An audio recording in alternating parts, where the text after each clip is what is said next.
De retour dans l'Africa Newsroom, nous sommes toujours en compagnie de notre invité Abdoulaye Diagana et de nos éditorialistes Jemal Taleb et Alfred Chango. Tout de suite le dossier du jour.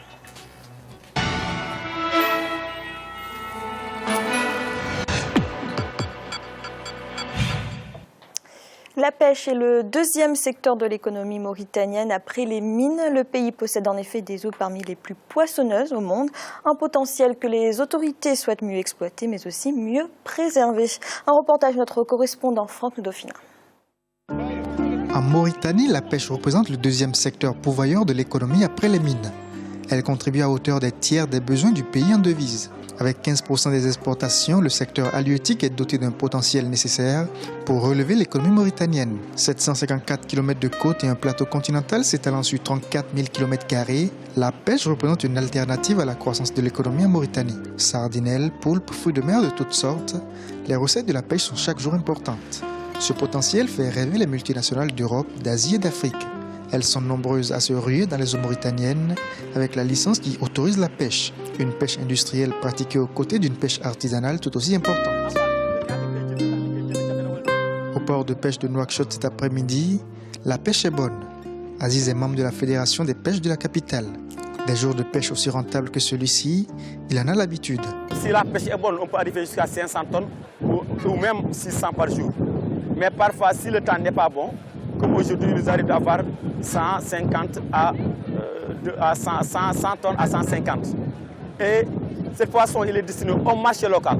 La sardinelle et les dorades font partie des poissons les plus pêchés sur les côtes de Nouakchott. Les recettes journalières ne sont pas toutes destinées à l'exportation. Une partie est réservée à la consommation locale. Le but est de proposer du poisson à bas prix à la population. La sardinelle est par exemple vendue à moins de $ les 10 kg aux détaillants. Un coup de pouce pour la consommation locale. Pour le poisson qui est destiné au marché, dans les quartiers périphériques, il peut débarquer 2 à 3 tonnes par jour. Pour uniquement ce poisson qui est destiné dans ces marchés. Et le prix est très très bas.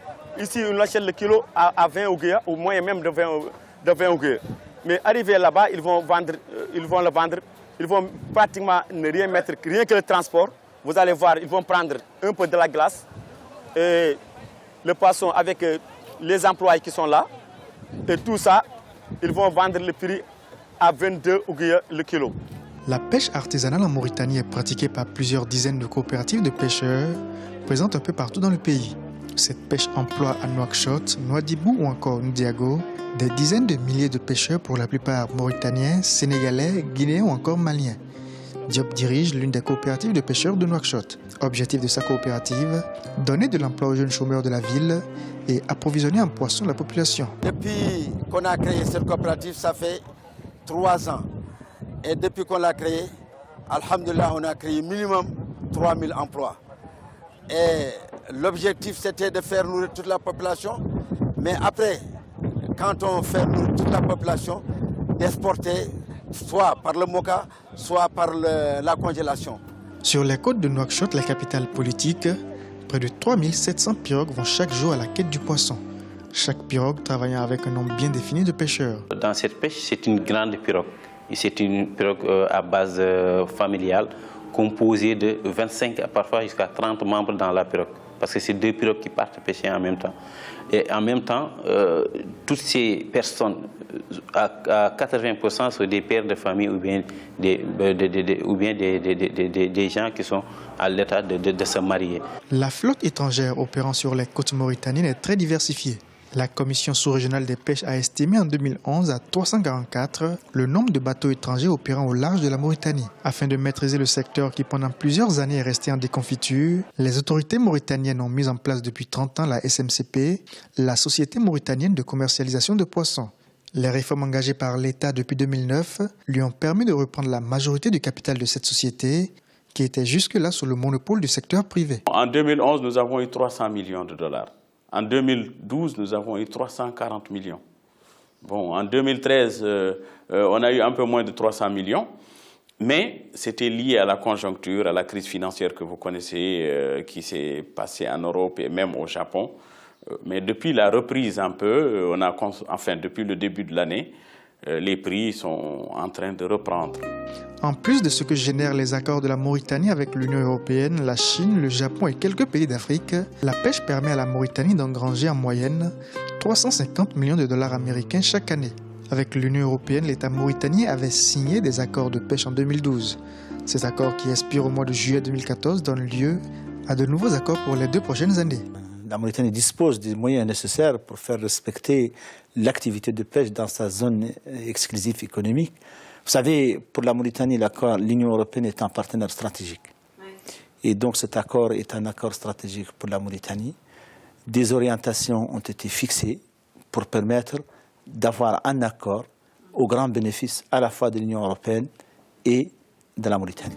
Que ce soit à Nouadhibou, Nouakchott ou dans les autres villes, les performances du secteur de la pêche sont aujourd'hui bien meilleures que par le passé. Ceci grâce à certaines mesures prises par les gouvernements successifs pour promouvoir les ressources halieutiques tout en protégeant les différentes espèces de poissons. Nous avons un système de surveillance maritime qui est vraiment un des meilleurs de la sous-région, mais aussi un système de gérance, de gestion des ressources avec l'intégration, l'insertion de ce qu'on appelle en tout cas le repos biologique qui permet aux ressources de se développer en tout cas périodiquement pendant surtout les périodes de croissance.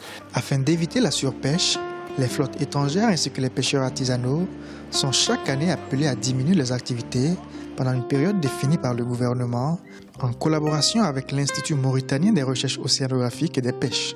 Il y a des arrêts biologiques qui sont décrétés 2 fois par an. Donc les bateaux arrêtent leur exploitation pendant 2 mois, les pêcheurs artisans pendant 1 mois. C'est pour permettre à l'espèce de se reconstituer aux petites tailles de grandir. Le potentiel de la Mauritanie dans le secteur de la pêche est important, il est vrai. Mais le pays ne gagnerait-il pas mieux à transformer lui-même sur son territoire ses ressources halieutiques avant l'exportation? Je pense que si en tout cas on s'y mettait mieux, si on s'y mettait davantage, on pourrait faire plus de valorisation sur place en traitant les produits et de sorte que nos produits partiraient directement de Mauritanie à la table en tout cas du consommateur, de la ménagère. Pendant longtemps, la Mauritanie, pays à économie de pêche, a eu le dos tourné à la mer, se consacrant essentiellement à l'exploitation minière. Or, la pêche industrielle couvre entre 30 et 40% des besoins de la Mauritanie en devises. Elle contribue à raison de 25 à 30% du budget de l'État. L'avènement d'un nouveau régime en 2009, dirigé par le président Mohamed Ould Abdelaziz, a renforcé la structuration du secteur. Mais les infrastructures manquent, le personnel spécialisé aussi. Des ports seront construits le long du littoral mauritanien, mais il s'agit encore de projets pour la plupart. La formation au métier de la pêche aussi devrait être accentuée et démocratisée afin de permettre au plus grand nombre de jeunes désireux de faire carrière dans le secteur de la pêche de se lancer. Enfin, la mise en place d'industries de transformation est également nécessaire pour doubler voire tripler les revenus issus du secteur chaque année. Monsieur Diagana, on a vu un état des lieux du secteur de la pêche en Mauritanie. Quels sont d'après vous les principaux défis que doit relever ce secteur ? Alors, il y a un aspect qui a été évoqué par le reportage vers la fin, et que M. Diagana, un autre que je ne connais pas par ailleurs, C'est cela même. a très bien résumé. C'est un grand connaisseur du secteur de la pêche, M. Jimmy Diagana. C'est la transformation, l'industrie de la transformation pour créer de la valeur. Mais ce dont le reportage n'a pas parlé, c'est Unimer qui arrive en Mauritanie, qui investit 30 millions de dollars, enfin 28 millions de dollars, pour fabriquer ou en tout cas conditionner de la sardine et de l'anchois. Unimer, c'est une société marocaine qui vient de contracter avec la Mauritanie et qui va s'installer dans la zone franche qui vient d'être créée à Nouadhibou. C'est effectivement vers cela qu'il faut aller parce que pendant très longtemps, la Mauritanie, en plus du fer, a exporté du fer pour réimporter des voitures et a exporté aussi du poisson pour réimporter des boîtes de sardines. Aujourd'hui, effectivement, je pense qu'il faut, comme M. Diagana l'a dit et comme le reportage l'a aussi souligné, la Mauritanie ne peut pas couper à cela. Il va falloir créer de la valeur, créer de l'emploi, c'est déjà un peu le cas, 36 000 emplois de façon générale, mais il est possible d'en faire davantage et je pense qu'il il y a quelques indices qui montrent qu'on est en train d'aller dans cette direction-là. Et on ne peut pas y couper toutes les poissons. Gémal, d'après vous, c'est aussi la transformation le principal défi du secteur de la pêche? C'en est un, ça n'est pas le seul. Il faut distinguer en Mauritanie deux types de pêche. Il y a la pêche artisanale et la pêche industrielle. La pêche industrielle, c'est celle-là qui fait venir le plus de devises. La pêche artisanale, c'est celle-là qui crée le plus d'emplois et qui, in fine, nourrit les populations. Il n'y a aucun doute que depuis que le président Mohamed Abdelaziz est là, un accent particulier a été mis sur 2-3 facteurs importants. Le premier facteur important, c'est la formation. C'est-à-dire que, le reportage le dit très bien, il y a un vrai déficit de formation de la main-d'œuvre dans le secteur de la pêche. 5 centres de formation dans le domaine de la pêche ont été créés par zone. Et donc l'idée, c'est que d'ici une dizaine d'années, la main-d'œuvre mauritanienne soit performante et prête au départ, sans doute, potentiel des main-d'œuvre étrangères. Il faut rappeler, juste une petite parenthèse, que la pêche mauritanienne est le secteur le plus intégrateur du continent africain. C'est-à-dire qu'il y a des pêcheurs de tous les pays du continent africain et c'est une bonne chose.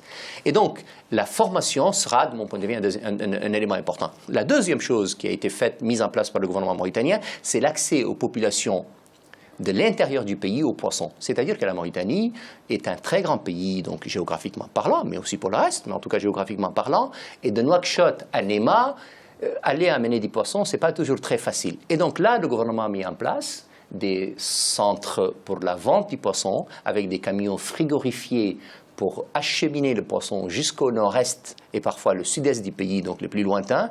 Et l'idée est de leur donner non seulement un accès, mais un accès à un prix abordable. Et on a fixé, je crois, par l'autorité publique, donc un prix autour de 50 ouguiyas, ce qui fait moins de 100 CFA. Et puis la troisième donnée importante, c'est ce que dit Diagana est absolument juste, c'est donc la création de valeur ajoutée locale. La Mauritanie a un potentiel environ de 500 000 tonnes de poissons. Elle en extrait aujourd'hui 700 000. Et donc l'idée, c'est que c'est les 700 000, au lieu qu'on soit à 200 ou 300 000 aujourd'hui tonnes débarquées sur Nouakchott, l'idée c'est qu'il y en ait plus. Et c'est ce qui est le sens qu'il faut donner aux accords de pêche, non pas avec l'Union européenne, mais avec les Chinois. Je sais que beaucoup d'esprits chagrins mauritaniens regardent cela avec curiosité, et beaucoup d'Africains ou d'Européens, dès que vous parlez des Chinois, ils sont étonnés. Non. Là, pour une fois, on a exigé, la mauritanisation des équipages, fondamental. Deuxièmement, on a exigé que la totalité de la pêcherie soit débarquée. Troisièmement, c'est qu'elle soit transformée localement avec une obligation de résultat de main-d'œuvre. Et donc, ce sont là des données nouvelles qui, elles, pour le coup, donneront une situation beaucoup plus importante. Et donc, au lieu de, je crois qu'il y a 200 000 familles aujourd'hui qui vivent à peu près de la pêche, du côté des îles Raguenes, mais aussi de toute la côte, les 800 000 côtes de Mauritanie, l'idée c'est qu'on arrive au double. Et donc, de 40 000 emplois aujourd'hui, l'idée c'est qu'on arrive à 80 000. Mais 80 000, j'entends là, de la pêche artisanale. Pour la pêche industrielle, donc, et avec ces nouveaux accords de pêcherie nouveaux, l'idée c'est qu'on arrive à beaucoup plus. Et je pense que c'est là un défi assez important, accompagné donc de celui de l'accès aux populations, encore une fois, les plus défavorisées de l'Est de la Mauritanie. Moi, j'ai une tante à Néma qui me dit je suis tout à fait heureuse parce que du coup, je mange du poisson et je le mange à 50 ouguiyas, ce qui est donné absolument nouveau. Moi, qui suis originaire de l'Est de Mauritanie, nous avons toujours été privés de poissons. Et là, pour le coup, honnêtement, depuis 2-3 ans, on a un poisson à un prix accessible et surtout frais. C'est-à-dire que c'est la pêcherie de la veille que nous avons le lendemain. Je pense que n'importe quel poissonnier parisien serait heureux d'avoir ça. Et donc, ce sont là, de mon point de vue, des éléments importants. Il faut se rappeler que le secteur de la pêche a connu en Mauritanie, et j'en aurais fini pour ne pas monopoliser la parole longuement, le secteur de pêche Mauritanie a connu des évolutions assez importantes. C'est-à-dire qu'il est parti des pagailles généralisées à une espèce de semblant d'organisation. D'où la création de la Société mauritanienne de commercialisation des poissons, qui en fait, elle, n'est qu'une super grande direction commerciale. Elle ne pêche pas, elle n'a pas de bateau. Son but, c'est de diriger, réguler les stocks, notamment de pêcherie, afin de les vendre pour une politique de commercialisation, en vue d'avoir les meilleurs prix. Et donc, il n'y a aucun doute qu'elle dépend toujours des stocks qu'elle a, des capacités de vente, des cours mondiaux, mais en général, elle donne un résultat plutôt satisfaisant. Elle a une gestion paritaire, public-privé, le privé parce que c'est les propriétaires de la pêcherie, et puis le public qui régule donc la situation. Et puis, en définitive, il y a un problème mauritano-mauritanien qui va se poser demain, c'est le renouvellement général de la flotte. C'est-à-dire qu'on a environ 350 et 400 bateaux, et donc le gouvernement mauritanien s'attelle, je crois qu'il y a une société qui va être créée bientôt dans ce domaine-là, c'est en tout cas ce que j'ai vu en préparant cette émission, et l'idée, c'est qu'encore une fois, c'est que ces les 10 prochaines années, on renouvelle l'ensemble de la flotte. Si tous ces facteurs-là qui ont déjà été mis en place avec ceux qui sont actuellement en cours sont faits, on arrivera sans doute dans les 5 prochaines années à un renouvellement total de la flotte, à probablement un doublement des apports en devises actuels et sans doute un doublement donc des emplois, notamment créés dans le secteur artisanal. Alfred, face à tous ces défis qu'on vient d'évoquer, est-ce que d'après vous, le gouvernement mauritanien en fait-il assez pour développer le secteur de la pêche ? Alors, effectivement, il y a une politique nationale de la pêche qui est mise en place justement pour favoriser la promotion de l'industrie halieutique et constituer d'abord un marché local, national, puis le marché international pour l'exportation. La politique, elle est bonne. On a rappelé effectivement que pour qu'une telle politique puisse tenir dans la durée, il faut effectivement qu'il y ait non seulement des effectifs formés, des équipements adaptés, et ce qui est le défi le plus important, qu'il y ait cette industrie de transformation qui ajouterait de la valeur à la production halieutique mauritanienne. Tout cela mis bout à bout va dans le bon sens. Il y a des accords qu'on a rappelés ici avec la Chine. Alors, les accords avec l'Union européenne, c'est un peu problématique d'ailleurs pour tout le reste de l'Afrique, les accords avec l'Union européenne. Quand on sait effectivement que, le ministre a rappelé que ce sont des accords gagnant-gagnant, il faut l'espérer que ça le soit véritablement, mais nous savons quelle est la crise qui frappe l'Europe aujourd'hui, en tout cas l'industrie halieutique européenne, et que là, pour le coup, évidemment, comme le littoral, la côte mauritanienne est très poissonneuse, c'est tout bénéfice pour l'Union européenne, justement, de signer des accords dans le sens de permettre à l'industrie ou aux pêcheurs européens de venir pêcher dans les eaux mauritaniennes.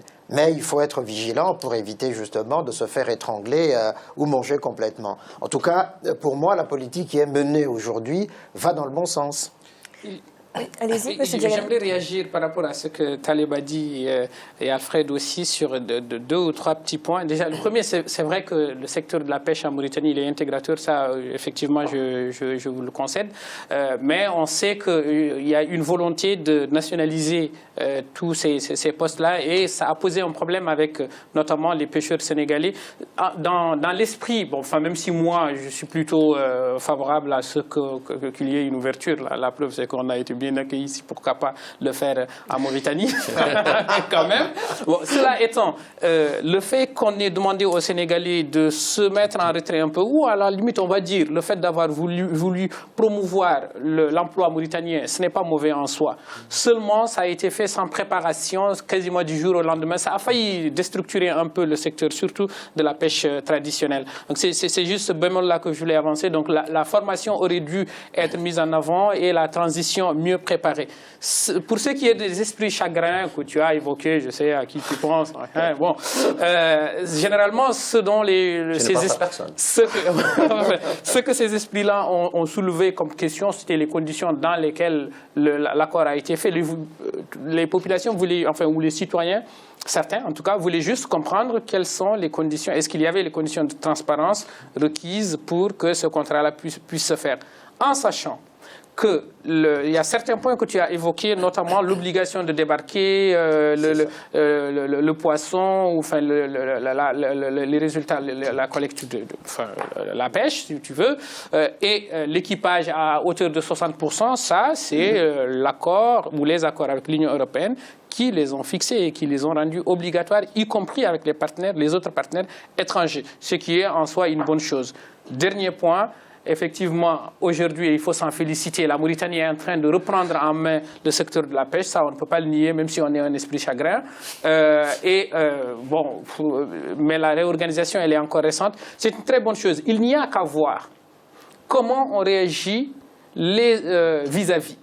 Les Espagnols, vent debout. Mais les pêcheurs espagnols ont traité leur gouvernement quasiment de somnambule pendant la signature de cet accord-là. Ils se sont demandé où étaient nos gouvernants ou nos ministres pendant que ces accords-là se signaient, tellement les accords étaient favorables à la Mauritanie. La Lituanie, la Lettonie, la Pologne, la Grèce, même le Royaume-Uni étaient tous quasiment opposés à cela. Dernier point, j'en termine, la Mauritanie avait réussi quand même à faire en sorte que les céphalopodes soient réservés à la flotte nationale, on va dire, ce qui n'était pas une mauvaise chose en soi, il faut le dire.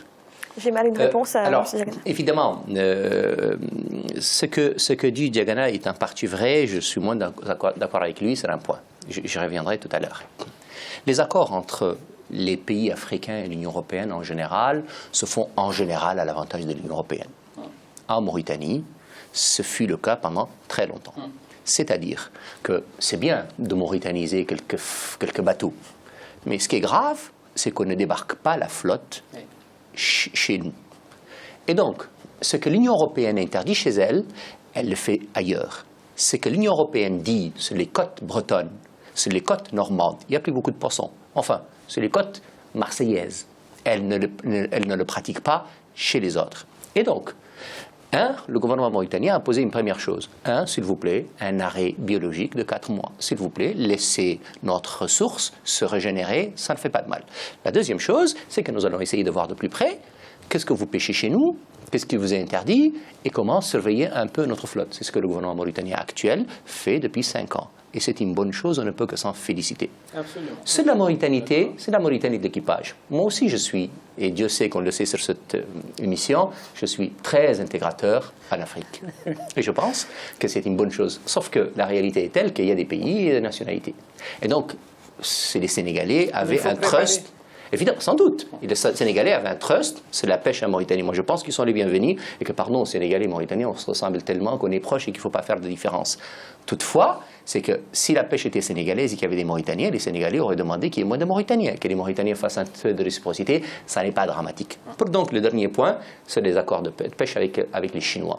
Non, il y a une transparence générale et absolue sur le contrat. C'est-à-dire que je l'ai vu.